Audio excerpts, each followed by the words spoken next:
Peregrinamos en este mundo por caminos peligrosos. Están contaminados de pecado, de lazos, de tristezas, de piedras de tropiezo, precipicios, malos ejemplos de guías espirituales. Bueno, de todo esto ya tenemos conocimiento y estamos advertidos. Pero es necesario considerar que nosotros podemos ser piedras de tropiezo para nuestros hermanos. Es por esta razón que el Señor Jesucristo, en este contexto que hemos leído, hace una exclamación como advertencia y dice: ¡ay! Es un anticipo precisamente del Señor Jesucristo como juez del universo. Ese ay es una advertencia. Esta porción bíblica que estaremos hoy estudiando y que el Señor nos trae esta enseñanza en Mateo 18 del 7 al 14, es algo que nos permite integrarlo con la enseñanza que nos traía el pastor esta mañana, que tiene que ver con comernos todo el librito. ¿Qué quiere decir eso? Que esta enseñanza trae dos facetas importantes. Una es una exhortación, muy directa, pero otra, una consolación. En este texto y en esta enseñanza, Jesús nos habla de tropiezos. Y esta es la enseñanza que vamos a tener y es el título que le he dado a la enseñanza: los tropiezos hacia los pequeños y sus consecuencias. Los tropiezos hacia los pequeños y sus consecuencias. Lo vamos a desarrollar a través de 3 puntos principales. El primero de ellos, la inevitabilidad de los tropiezos. La inevitabilidad de los tropiezos. Segundo, advertencias al hacer tropezar a los pequeños. Advertencias al hacer tropezar a los pequeños. Y tercero, propósito misericordioso de Cristo hacia los pequeños. Propósito misericordioso de Cristo hacia los pequeños. Entremos en el primer punto, la inevitabilidad de los tropiezos. ¿Qué es un tropiezo?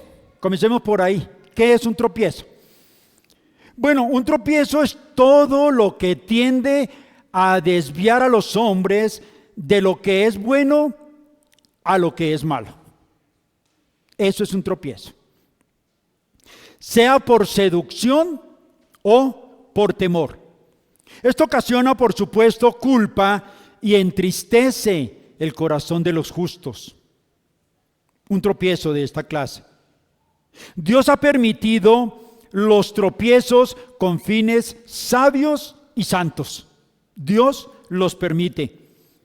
Respecto de los tropiezos, el Señor Jesús le dice a sus discípulos en el versículo 7, pongan sus ojos allí, versículo 7 de Mateo 18, parte B. ¿Qué dice el Señor? Porque es necesario que vengan tropiezos. Es necesario, es decir, que son cosas ciertas e inevitables. Ahí van a estar los tropiezos en nuestras vidas. ¿Y por qué es esto?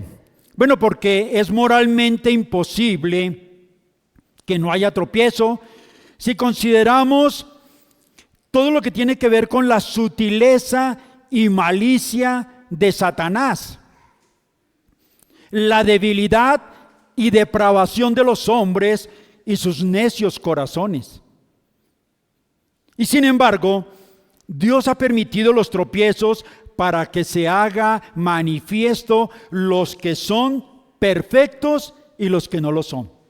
Eso tiene un propósito en Dios, saber quiénes son los perfectos y quiénes no lo son. Y lo confirma 1 Corintios 11, 19. ¿Qué nos dice el Señor? Porque es preciso que entre vosotros haya disensiones. ¿Para qué? Para que se hagan manifiestos entre vosotros los que son aprobados. Y Daniel 11:35 también nos dice que algunos sabios también caerán. Algunos sabios también caerán.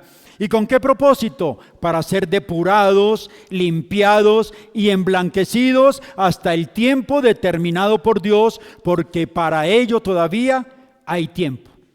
Todos estamos enfrentando tropiezos. No hay uno que sea exento de ello. Entonces, advertidos que habrá seductores, tentadores, perseguidores y muchos malos ejemplos, debemos nosotros estar en guardia, muy atentos. Y por supuesto, estas cosas generan tristeza en nuestro corazón para el pueblo de Dios. Y las consecuencias de ello son fatales. Son fatales las consecuencias de los tropiezos. Y así llegamos a nuestro segundo punto principal. Advertencias al hacer tropezar a los pequeños. Advertencias. El versículo 7, pongamos nuestros ojos nuevamente en nuestro texto de estudio. El versículo 7 del capítulo 18 de Mateo dice así: Ay del mundo por los tropiezos, porque es necesario que vengan tropiezos, pero ay de aquel hombre por quien viene el tropiezo. Como podemos observar aquí, tenemos un doble ay unido a los tropiezos. Un ay del mundo por los tropiezos y un ay de aquel hombre por quien viene el tropiezo. Un doble ay unido a los tropiezos.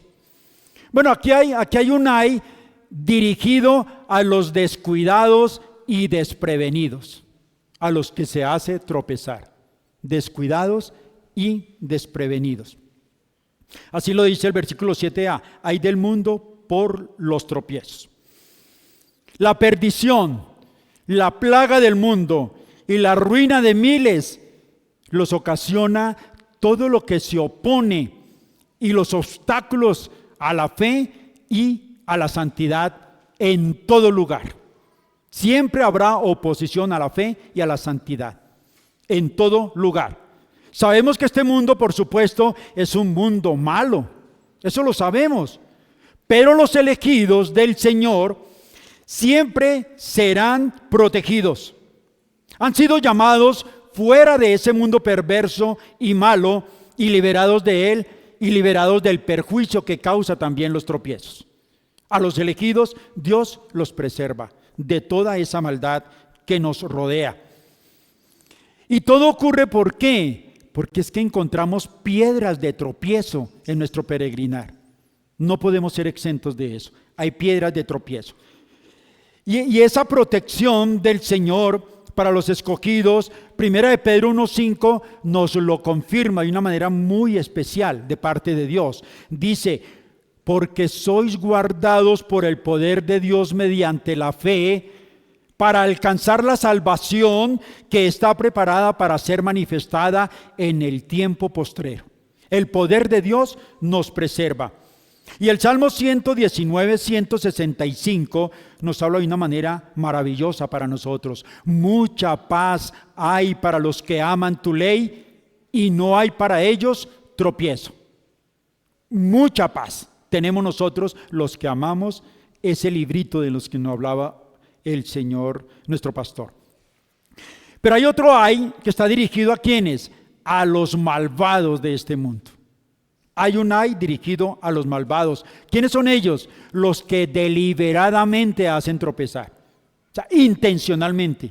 Saben que van a causar daño, pero hacen tropezar a los demás. Y eso lo dice el versículo 7 que estamos bajo estudio. Volvamos a poner allí los ojos en el versículo 7, parte C. Dice así: ay de aquel hombre por quien viene el tropiezo. Aunque es inevitable y necesario que vengan tropiezos, y Dios permite que tanto los pecados y los pecadores cumplan sus propósitos, y Dios lo permite, esto no será de excusa, porque la ira de Dios vendrá sobre ellos. No hay excusa para ellos. La ira y la culpa será tanto para los que ofenden como los que son desprevenidos y caen en el tropiezo, descuidados. Es un ay del Señor. Todos los hombres daremos cuenta por los hechos que cometemos y el fruto que eso conlleva también. Tanto los hechos como el fruto, Dios tomará cuenta. ¿Y por qué? Porque estimada es a los ojos de Jehová la sangre de las almas y la sangre de los santos, dice Salmos 116, 15. Es preciosa la sangre de las almas que Dios ha pagado a través de Cristo y se ha reservado para Él ese proceso de redención. Pero también el texto que hemos leído de Mateo 18, del 7 al 14, nos habla de unos tropiezos por nosotros a nosotros mismos. Por nosotros a nosotros mismos. ¿Por qué? Porque de una manera particular el Señor también habla de esos tropiezos que nosotros nos causamos. Y miren los versículos que expresan esto. Versículos 8 y 9, miremos allí otra vez, versículos 8 y 9, dice así la escritura de Mateo 18. Por tanto, si tu mano o tu pie te es ocasión de caer, córtalo y échalo. Mejor te es entrar en la vida, cojo o manco, que teniendo dos manos o dos pies, ser echado en el fuego eterno. Y si tu ojo te es ocasión de caer, sácalo y échalo de ti. Mejor te es entrar con un solo ojo en la vida, que teniendo dos ojos, ser echado en el infierno de fuego. Lo que aquí se ordena por parte del Señor es que debemos desprendernos de un ojo, de una mano, de un pie, haciendo referencia a todo aquello para lo cual nosotros es demasiado querido, a lo cual estamos aferrados en este mundo. Y esas cosas son ocasiones de caer para nosotros. Y por eso el Señor dice que debemos despojarnos de todo aquello que queremos mucho, a lo cual estamos muy aferrados y que nos lleva inevitablemente a una ocasión de caer. ¿Por qué? Pues son muchas las tentaciones que surgen de nuestro interior. No podemos ser ajenos a ellos. Nuestros propios ojos, manos y pies son ocasión de caer. Si no existiera ningún demonio que nos tentara, nuestras propias concupiscencias nos llevarían a tropezar. Nuestras propias concupiscencias. Es decir, aquí hay una concupiscencia interna que tiene que ver con todos esos deseos de la carne, los ojos de la vida, todo eso que nosotros tenemos en nuestro corazón, esas pasiones y esos deseos internos. Todo eso debe mortificarse. Así nos lo dice Gálatas 5:24. La carne con sus pasiones y deseos debe mortificarse. Pero igualmente el cuerpo del pecado debe completamente ser destruido. Nuestro cuerpo de pecado debe ser destruido, y lo dice Romanos 6:6. ¿Y por qué? Porque es que el viejo hombre fue crucificado juntamente con Cristo y ya no servimos más al pecado. Por lo tanto, el cuerpo de pecado debe ser completamente destruido. Así que las inclinaciones que tenemos, esos apetitos corruptos en nuestro corazón, deben frenarse y crucificarse con Cristo. ¿Por qué? Porque ahí lo dice en ese versículo: mejor te es entrar en la vida cojo o manco o con un ojo, que teniendo dos manos o dos pies o dos ojos, ser echado en el fuego eterno. ¿Y cuál es el argumento? Bueno, el argumento es el estado futuro de nuestra vida. O es el infierno o es el cielo. Si no dejamos el pecado, allí estarán las consecuencias. Así lo expresa Pablo, el apóstol, en el capítulo 8, versículo 13. Porque si vivís conforme a la carne, moriréis. Pero si por el Espíritu hacéis morir las obras de la carne, viviréis.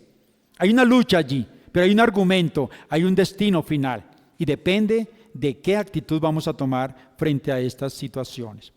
Pero también vemos en el estudio que existen unos tropiezos por nosotros a los demás. Ya vimos unos tropiezos que nos causamos a nosotros mismos, pero nosotros también podemos ser causa de tropiezo a los demás. Y esto va especialmente a los pequeños de Cristo, como dice el texto, los pequeños de Cristo. Estos tropiezos y esta advertencia va dirigida a los discípulos de Cristo, directamente a los discípulos de Cristo. ¿Cuál es la advertencia que hace el Señor a los discípulos, a sus propios discípulos? Vayamos al versículo 10. Dice así, de Mateo 18: mirad que no os menospreciéis a uno de estos pequeños, porque os digo que sus ángeles en los cielos ven siempre el rostro de mi Padre que está en los cielos. ¿Qué es lo que pasa aquí? El Señor Jesucristo está disgustado con los enemigos de su iglesia, por supuesto. Siempre va a estar disgustado. Si dañan a alguno de sus miembros, pues Dios mismo se va a encargar de eso. Aún al menor entre nosotros. Pero lo que está diciendo aquí el Señor es que también está disgustado con los grandes de la iglesia. Los grandes de la iglesia si desprecian a los pequeños que hay en ella. El punto aquí es que algunos procuran ser el más grande dentro de la iglesia. Y esto no es extrañarnos. ¿Por qué? Ustedes recuerdan que los discípulos se presentaron ante el Señor y le pidieron una explicación o hacían un interrogante: Señor, ¿quién es el mayor entre nosotros? Y ustedes recuerdan la enseñanza que teníamos al respecto, que es el contexto de Mateo 18, versículos 2 y 4. Literalmente podemos entenderlo respecto de los niños, son los que considera el Señor pequeños. ¿Y cuál es esa manifestación del Señor en torno a esa disputa que hay de quién quiere ser el más grande? Ustedes recuerdan el versículo 2 de Mateo 18: y llamando Jesús a un niño, lo puso en medio de ellos. Y el versículo 4 dice: así que cualquiera que se humille como este niño, ese es el mayor en el reino de los cielos. Hay una figura allí, es un niño el que se humilla delante del Señor y como este niño llega a ser el mayor. Permítame aquí una aplicación. Así que conforme a lo visto, no debemos despreciar a los pequeños de nuestra iglesia, a los que a nuestros ojos nos parecen débiles. No los podemos despreciar, ni debemos pensar mezquinamente de ellos, como si fueran corderos despreciados,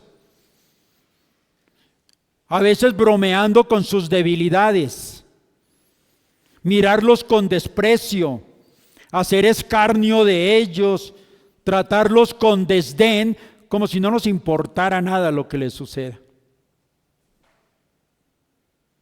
No debemos, bajo ningún aspecto, pensar ni decir: a mí qué me importa lo que le pase a ellos, si sufren o no sufren, si caen o no caen, no me importa. No debemos tener esta actitud frente a ellos. El Señor hace muchas advertencias al respecto. Una de ellas está en Romanos 14. Ustedes recuerdan: el que come, no menosprecie al que no come. Y el que no come, no juzgue al que come, porque Dios le ha recibido. Pero tú, ¿por qué juzgas a tu hermano? O tú también, ¿por qué menosprecias a tu hermano? Porque todos compareceremos ante el tribunal de Cristo. Pero si por causa de la comida tu hermano es contristado, ya no andas conforme al amor. No hagas que por la comida tuya se pierda aquel por quien Cristo murió. No destruyas la obra de Dios por causa de la comida. Todas las cosas a la verdad son limpias, pero es malo que el hombre haga tropezar a otros con lo que come. Bueno es no comer carne ni beber vino, ni nada en que tu hermano tropiece o se ofenda o se debilite. Hay muchas cosas que tenemos que tener cuando estamos al frente de nuestros hermanos. Conocer su condición. y no hacerlo tropezar. ¿Esto traduce en qué? En que no debemos imponernos a las conciencias de los demás. No debemos ni someterlos a nuestros propios caprichos, como hacen los que dicen a algunos, a esas almas de los hombres: inclínate y pasaremos por encima de ti. Así lo dice Isaías 51:23. Nuestros propios caprichos. Inclínate y yo pasaré por encima de ti. Así que debemos total respeto a todo aquel que manifiesta ser fiel al Señor. Si sabemos que es fiel al Señor, debemos tener una actitud como Dios lo trata. Dios lo honra, lo considera digno de Él. No debemos aborrecerlo ni despreciarlo. Debemos temer a ese pecado, tener cuidado con lo que decimos y hacemos. No sea que por no estar advertidos de esto, hagamos tropezar a los pequeños de Cristo en nuestra congregación. En nuestra congregación. Podemos estar tomando actitudes que a los ojos de Dios no son aprobadas. ¿Por qué? Porque pagaremos las consecuencias. Y cualquiera de ustedes se preguntará, bueno, pero ¿qué consecuencias puede haber? Bueno, es una consecuencia muy fuerte. Dice así: y cualquiera que haga tropezar a alguno de estos pequeños que creen en mí, mejor le fuera que se colgase al cuello una piedra de molino de asno y que se le hundiese en lo profundo del mar. Es decir, un ahogamiento por muerte. Un ahogamiento por muerte, completamente. Muerte por ahogamiento. Entonces no es cualquier cosa, hay una consecuencia terrible. Y mire que había algunos que anteriormente, y Isaías lo trae a colación también, y muy seguramente puede ocurrir en algunos contextos también eclesiales, que aborrecían y expulsaban a algunos, y sin embargo decía: Jehová sea glorificado. Jehová sea glorificado. Los expulsaban, los trataban como querían y glorificaban al Señor por eso. Y mira la palabra que trae Isaías en el capítulo 66, versículo 5. Nos advierte lo siguiente: oíd palabra de Jehová, vosotros los que tembláis a su palabra. Vuestros hermanos que os aborrecen y os echan fuera por causa de mi nombre, dijeron: Jehová sea glorificado, pero Él se mostrará para alegría vuestro, y ellos serán confundidos. Así que es una advertencia directa para temer al castigo del Señor, porque pagaremos las consecuencias. Las pagaremos. Pero también aquí empezamos a ver la consolación del Señor. Todo lo que hemos visto son exhortaciones y advertencias de parte de Dios. Pero aquí viene la parte del consuelo de Dios. Y empieza en el versículo 10, parte B. Hay una protección divina hacia los pequeños. Así que, además de lo advertido en precedencia y sus consecuencias, Cristo afirma lo siguiente, versículo 10, parte B. Volvamos allí de Mateo 18, versículo 10, parte B. Porque os digo que sus ángeles en los cielos ven siempre el rostro de mi Padre que está en los cielos. Esto aplica particularmente a los pequeños, a los que son aborrecidos, a los que son despreciados, son expuestos de esa manera. ¿Ellos qué pueden hacer? Pueden mirar con los ojos de la fe a los ejércitos celestiales que tienen y llamarlos suyos. Suyos, así lo dice el texto. Sus ángeles son suyos. Para estos que nosotros a veces, por actitudes que no corresponden, a veces despreciamos. Pero ellos pueden mirar por fe a los ejércitos celestiales y llamarlos suyos. Mientras que los grandes de este mundo tienen hombres que son honorables, que tienen su séquito y tienen sus guardias y andan detrás de ellos protegiéndolos, los pequeños a los ojos del Señor tienen unos ángeles gloriosos que les sirven directamente a ellos. Unos ángeles gloriosos. Esto refleja ¿qué? La dignidad que tienen delante del Señor.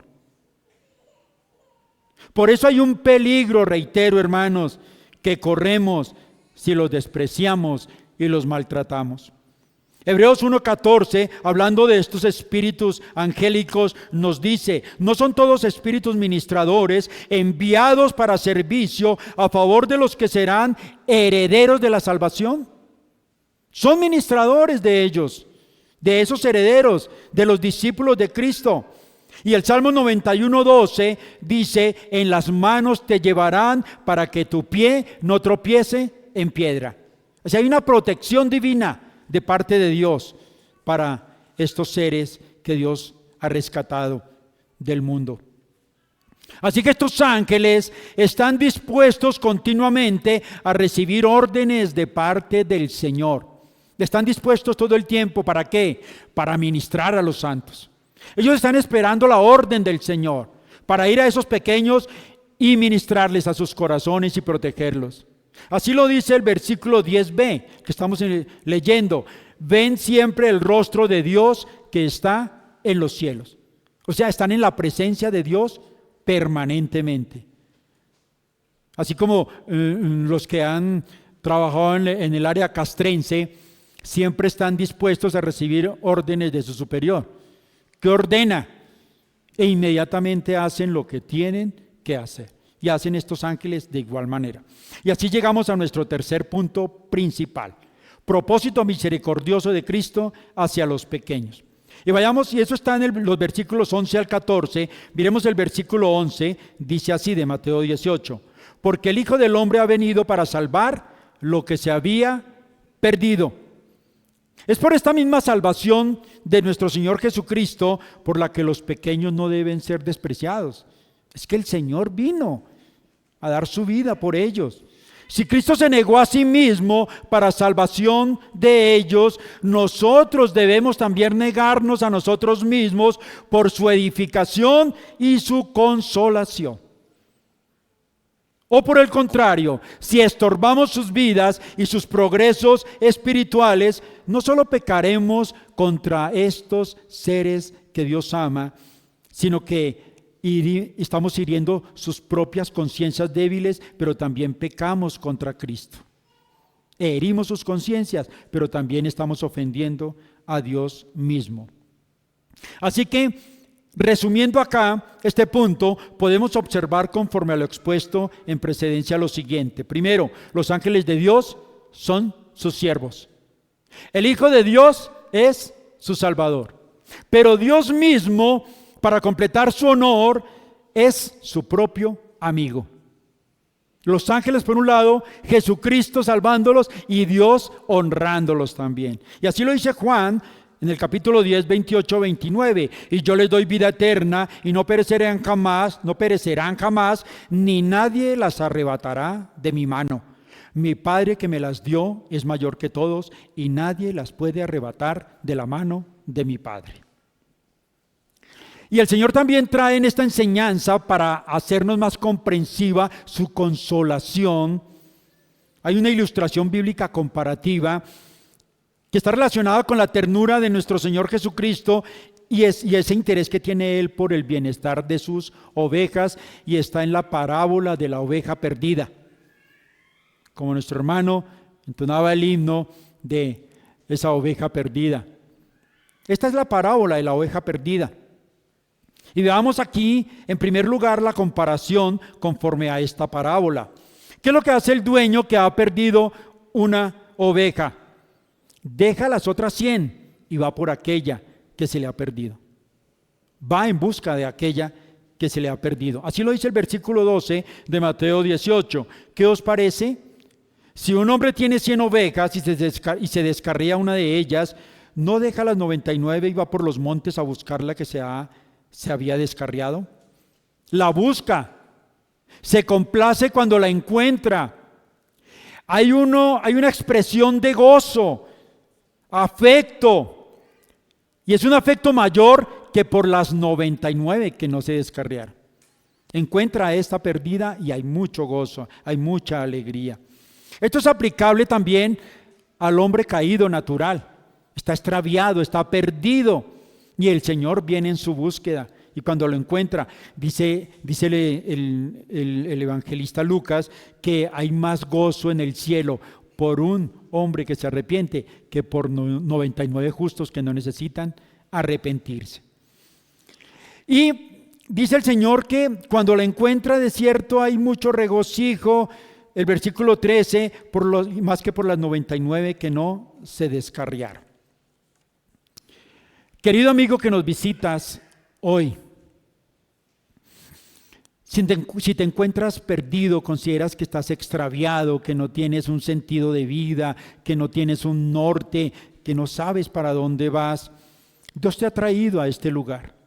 Si no has encontrado sosiego, Dios te ha traído a este lugar. Y te ha traído con un propósito, y es que tú encuentres ese regocijo.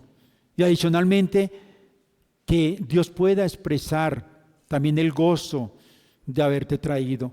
Cuando tú consideres a Dios como la única fuente para tu vida espiritual. Si tienes arrepentimiento y fe delante del Señor, Él te va a sostener con su poder. Y tú no vas a tropezar. Y no vas a ser objeto de tropiezo para ninguno.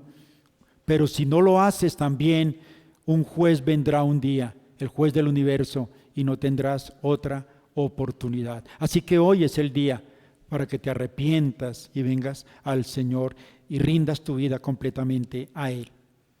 Pero también esto es aplicable no solamente a los perdidos de este mundo, a los que andan naturalmente, sino también a los creyentes en particular. Cuando un creyente, una oveja del Señor, también se extravía por las piedras vivas que hay entre nosotros, lo hacemos extraviar de alguna manera y se descarría también por las artimañas de los que seducen, el Señor va por ella, siempre irá por ella, le dará todo su cuidado y cuando regresa la acogerá con mucho agrado, pero también tendrá mucho desagrado por aquellos que la hicieron tropezar. Así que vemos dos cosas aquí como expresiones de Dios. Gozo por un lado cuando la encuentra, pero ira contra los que la hicieron tropezar. Hay las dos cosas, y aquí lo encontramos en Romanos 1:18, porque la ira de Dios se revela desde el cielo contra toda impiedad e injusticia de los hombres que detienen con injusticia la verdad. Así que Dios está interesado en todo su rebaño en general, pero tiene mayor interés por aquella que se descarría, que en un momento dado pierde la senda.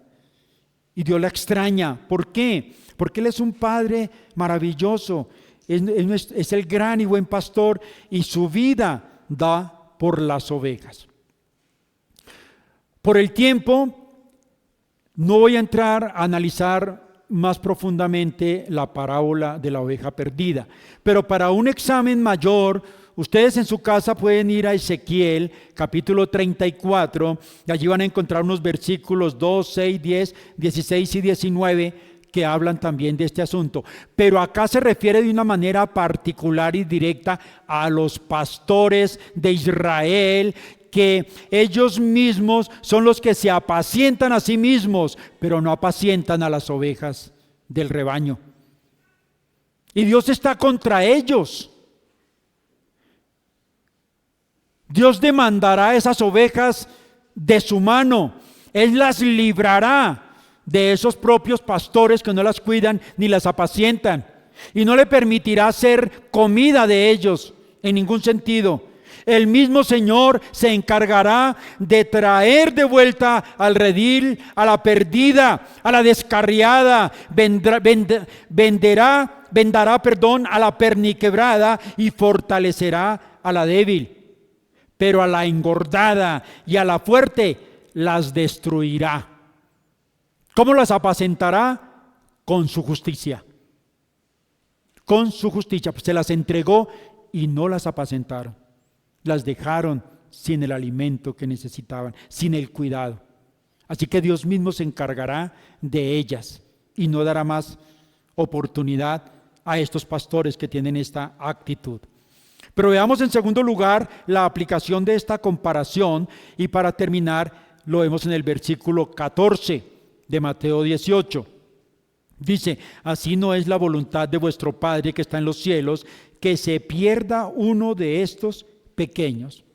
Es decir, la voluntad y el deleite del Señor, de nuestro Padre, es que estos pequeños sean salvos. Y así que todos debemos hacer lo que podamos para este propósito del Señor y evitar obstaculizarlo. Este cuidado, por supuesto, se extiende a todos nosotros, a las ovejas débiles, a los que se creen fuertes. Todos tenemos ese deber delante del Señor. No debemos contradecir su voluntad poniendo en peligro de perecer a estos pequeños. Y aquí hay un consuelo directo de parte del Señor para aquellos que han tropezado, y el Señor es su propio testigo y Él está directamente como juez allá en los cielos, y dice así: Él es padre de huérfanos y defensor de viudas, es Dios en su santa morada. Salmo 68, 5. Él es el protector. Permítame aquí una conclusión aplicativa. Caer en la tentación de ser piedra de tropiezo, eso realmente es reprensible, pero ser causa de tropiezo es inexcusable. Es inexcusable, porque si lo vamos a hacer de una manera intencional de causar daño, porque Dios nos está advirtiendo. Santiago 3:2 hace una descripción muy clara en este sentido. Quien no ofende en palabra es varón perfecto. ¿Por qué? Porque él es capaz de refrenar todo su cuerpo. Quien no ofende en palabra es varón perfecto. Y nosotros ofendemos muchas veces. Yo creo que ninguno de nosotros escapa a esto. Ofendemos de muchas maneras. Y a veces lo triste es que no nos importa. Y eso es terrible. La pregunta es, ¿tú tienes seguridad de que no has perjudicado a nadie por medio de tus hábitos y tu ejemplo? ¿Tienes esa seguridad en tu corazón que a nadie has ofendido, ni maltratado, ni le has causado daño? Mucho es el daño, hermanos, que alguien que se llama cristiano puede hacer por medio de sus inconsecuencias religiosas. Y mucha gente en diferentes contextos salen de las iglesias maltratados, llenos de odio contra todas estas cosas religiosas. La pregunta también al final es: ¿alguno de nosotros estorbará o rehusará atender a los que el Hijo de Dios vino a buscar y salvar? Creo que estas advertencias no son nada liviano. Como dice nuestro pastor Guillermo, no es liviano. Es una advertencia de parte de Dios. Las consecuencias son terribles. Y nosotros acá estamos llamados no para venir acá a ofender a nadie, ni maltratar a nadie, ni sentirnos más que nadie, ni mayor que nadie. Aquí Dios nos trae para que nos ayudemos, nos consolemos, nos apoyemos, expresemos las virtudes de Cristo. Este es un lugar maravilloso. Dios nos saca de un mundo perverso, lleno de contaminaciones de toda clase. No podemos venir a este lugar a seguir viviendo como si estuviéramos en el mundo. Mucho cuidado, hermanos. Dios está presente en este lugar. Sus ojos están puestos sobre su rebaño. Cualquiera que despreciemos, pagaremos las consecuencias. Oremos, hermanos. Señor, aquí estamos, humillados delante de ti, postrados, Señor, clamando tu perdón, tu misericordia. Tú sacudes nuestras conciencias como cristianos con estas advertencias radicales. Aunque vivimos en una sociedad que es terriblemente enferma, en medio de una epidemia altamente contagiosa, tu solución no es quitarnos del mundo y hacernos vivir en cuarentena, sino que tú nos das inmunidad en medio de esta plaga que nos rodea, Señor. El solo hecho de hacernos pasar por este mundo y por esta sociedad, tú nos permites ser más resistentes, más maduros y más santos. Pero entendemos, Señor, Ay de la persona que viene a nosotros con la intención consciente de querer contagiarnos. Pero también ay de nosotros, bendito Dios, si el maligno se sirve de nuestra debilidad y carnalidad para hacer que seamos causa de tropiezo para otros hermanos. Ayúdanos, Padre, por el poder de tu Espíritu Santo, a mortificar nuestra concupiscencia interna y mantener una buena conciencia delante de ti, y seamos preservados para la gloria de tu santo nombre. Amén y amén.